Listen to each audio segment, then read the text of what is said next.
పండిత వెంకటేశ్వర శాస్త్రి గారు 4 వేదాలకు ఒక్కొక్క వేదం నుంచి 100 మంత్రాలు తీసుకొని శతకం అనే పేరుతో సంకలనపరిచారు.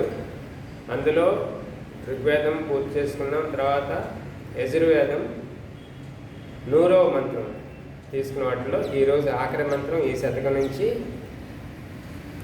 అధ్యయనం చేస్తున్నాను. ఈ మంత్రంలో ఉన్న విషయం ఈశ్వరుడు అంతటా ఉన్నాడు అనే విషయం చెప్తుంది. ఇది ఆధ్యాత్మిక మార్గంలో అనేక పంథాలు, అనేక మతాల్లో అనేక విధాలుగా చెప్పబడింది. నేటి ఈ ఆధ్యాత్మిక లోకంలో కూడా ఈ విషయాన్ని అంగీకరించలేని వాళ్ళు ఉన్నారు. అంతటా ఉన్నాడని తెలుసుకోవడం కష్టం కదా అని ఏదో ఒక ఆకారం పెట్టుకొని వాళ్ళు ఆ పంథాలు నడుస్తున్నారు. దీనికి వేదం ఏం చెప్తుంది, పరమేశ్వరుడు ఏం చెప్తున్నాడు, ఈశ్వరుడు అంతా ఉన్నాడు అనే గురించి యజుర్వేదం 40వ అధ్యాయంలో ఇది 8వ మంత్రం అతి ముఖ్యమైనది చెప్తున్నాడు. ఓం సపర్యగా చుక్రమకాయమవ్రణమస్నావీరం శుద్ధమపాపవిద్ధం కవీర్మనీషీ పరిభూః స్వయం భూర్యాథా తథ్యతోత్థాన్ వ్యదధాశ్చాస్వతీభ్యః సమాభ్యః.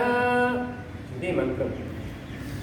ఇందులో ప్రతి పదం అర్థాన్ని తప్పకుండా తెలుసుకోవాలి. ఎందుకంటే ఆ పదం అర్థంలో పరమాత్మ యొక్క ఉనికి ఏమిటి, అసలు ఆయన ఎలా గ్రహించాలి, ఎక్కడ ఉన్నాడు అనే విషయం ఇందులో చాలా స్పష్టంగా ఇచ్చారు. సహా అంటే అతడు అనగా ఆ పరమాత్ముడు పరి అంతటా అగాత్ రమించుచున్నాడు, వ్యాప్తమై ఉన్నాడు. అంతటా అంటే దానికి పరిధి ఉండదు. సర్వం విశ్వం అంటే అంతటా అనేది ఏదో అంతటా కూడా వ్యాప్తమై ఉన్నాడు. సహా అతడు శుక్రం సర్వశక్తిమంతుడు. అతనితో పోల్చవలసినంటే శక్తిమంతుడు మరొకడు లేడు. అకాయం నిరాకారుడు. కాయం అంటే శరీరము, దేహము. అకాయం అంటే దేహము లేనివాడు. దేహం లేనివాడు ఎలా ఎందుకు అనుకోవాలి, అక్కడ విషయం చెప్తున్నారు. అవ్రణం రోగరహితుడు. పరమాత్మకి దేహం ఉంటే దేహ ధర్మాల ప్రకారం ప్రాకృతికంగా రోగాలు కూడా అనేక వ్యాధులు కానీ గురవుతున్న మానవులు, మనుషులు దేహం ఉన్నవాడు. పరమాత్మ కూడా దేహం ఉన్నట్లయితే ప్రకృతి పరంగా అతనికి కూడా మనలాగే రోగాలు వచ్చి ఉండాలి. కాబట్టి దేహం లేదు కనుక అవ్రణం రోగరహితుడు. వ్రణాలంటే కురుకులు ఇలాంటి దేహానికి వచ్చే వ్యాధులు కాదు, అవి లేవు. అస్నావిరం స్నాయువులు లేనివాడు. ఈ నాడులు, నాడీ కేంద్రాలు, ఈ రక్తనాళాలు ఇలాంటివన్నీ దేహంలో ఉన్నవాడికే ఉంటాయి. దేహరహితుడికి అవి ఉండవు. స్నాయువు అస్నావిరం లేనివాడు. శుద్ధం శుద్ధుడు. మనలాగా దేహం ఉన్నవాడు ఆహారం తీసుకొని మలినాలు వదులుతున్నాడు బయటికి, చెమట రూపంలోనూ మలమూత్రాల రూపంలోనూ. దేహం ఉన్నవాడికి ప్రాకృతికం. మరి దేవుడికి దేహం ఉన్నట్లయితే మానవుడిలాగా అవన్నీ ఆయన కూడా మలినం వదలాల్సిందే. బాత్రూమ్ లెట్రిన్లు ఇవన్నీ కూడా అక్కడ ఉండాల్సిందే మానవుడిలాగా. కాబట్టి అక్కడ ఏం చెప్తున్నాడు, అతడు శుద్ధుడు. దేహమే లేదు, ఇంకా అశుద్ధం ఎక్కడి నుంచి వస్తుంది. అపాపవిధం నిష్పాపుడు. పాపకర్మలు చేయవాడు కాదు, పాపం చేయడు. అతనే మన మానవులందరూ పవిత్రులు ఉండాలని బోధిస్తున్నాడు, వేదవాణిలో చెప్తున్నాడు. కాబట్టి అతను పాపరహితుడు, పాపం చేయనివాడు. కవి క్రాంతదర్శి. కవి మనిషి, పరమ ప్రాజ్ఞుడు. కవి క్రాంతదర్శి అంటే కవి అంటే సర్వజ్ఞుడు, అంతా తెలిసినవాడు.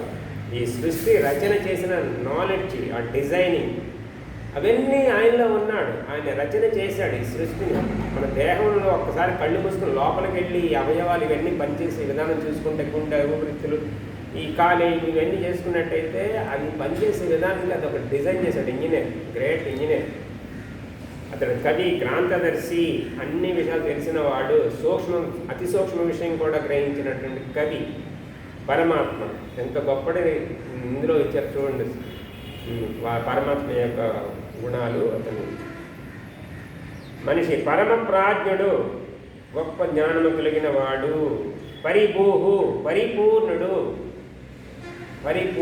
అన్ని విషయాలు అన్నీ కూడా అన్నీ కలిగి ఉన్నాడు. జ్ఞానంలో కావచ్చు, సత్తాలో కావచ్చు, కాబట్టి ఈ సృష్టి రచన అన్నిట్లో పూర్ణత్వం ఉంది ఆయనలో. స్వయంభువుడు అతడే.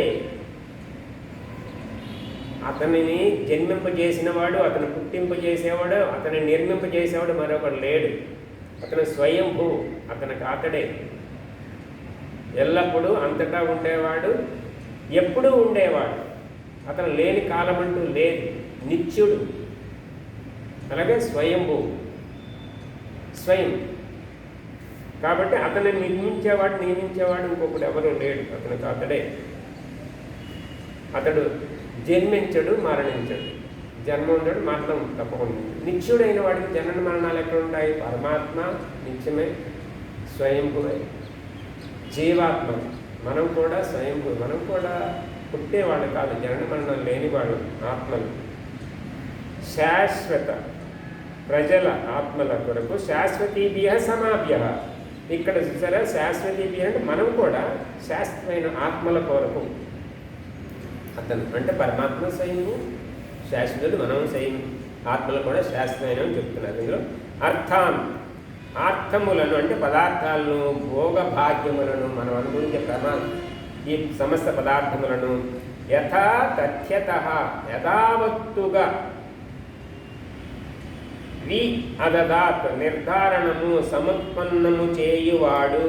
యథావత్తుగా అంటే ఏ పదార్థములు ఏ గుణం ఉండాలో, అది ఏ ప్రయోజనం కలిగించాలో అవన్నీ తెలుసుకొని దానిని సృష్టించినటువంటి వాడు. యథావత్తుగా మళ్ళీ ఎప్పటి వలనే ప్రతి సృష్టిలోనూ ఆ పదార్థం అలాగే సృష్టింపబడుతుంది ఆయన జ్ఞానం చేత. అలాగ పరమాత్మను గ్రహించాలి. ఇక్కడ భావార్థము, పరమేశ్వరుడు సర్వవ్యాపకుడు, అనంత శక్తి పరాక్రమవంతుడు. అతడు శరీర అతీతుడు, అతనికి మాంస కండరాలు తతంగం ఏమీ ఉండదు. అతడు అన్నిటికన్నా మిన్న. వారికి జీవుల మీద ఉన్న కరుణ అనే ఈ క్షణమూలమననే ప్రాణికోటికి ముక్తి ఇవ్వదలించి వాటికి అవసరమైన భోగభాగ్యములను ఏర్పాటు సాధించి యథోచితముగా న్యాయము చేకూర్చుతున్నాడు. ఇది పరమాత్మ గురించి తెలుసుకోవాల్సిన విషయం. ఓం ఇది